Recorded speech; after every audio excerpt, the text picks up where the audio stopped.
I'm Julia Piquet and welcome to Motorsport Report. In Formula 1, on the back of Sebastian Vettel's crucial victory in Belgium and on a track where Mercedes has traditionally been strong, Ferrari's title hopes have been reinvigorated and it heads to this weekend's Italian Grand Prix as favorite. Although much focus after the race was on Vettel's straight-line speed advantage, Mercedes think there are a number of key areas where the team is behind its main opposition. Team boss Toto Wolff said, "When I look at the race, I see many deficits. We are a strong team, but there are deficits that are obvious and cause us not to perform as we expect.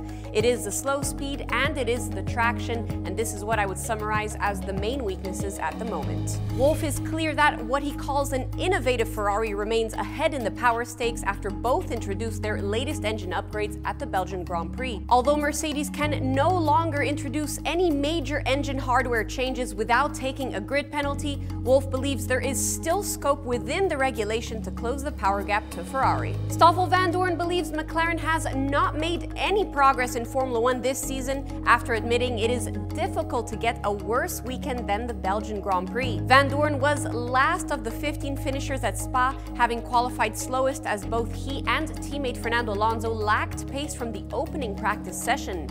He said, "It's difficult to get a worse weekend. We've seen the performance we have is very far away from being good. There's not really an explanation. The reality is we haven't progressed since the start of the year. We haven't progressed at all compared to the others." Vandoorne said he hopes next weekend's Italian Grand Prix on a Monza circuit that is even more power sensitive will be better, but said McLaren will probably need to wait a bit longer for a better weekend based on its showing at Spa. That's it for today's Motorsport Report. I'm Julia Piquet and see you next time.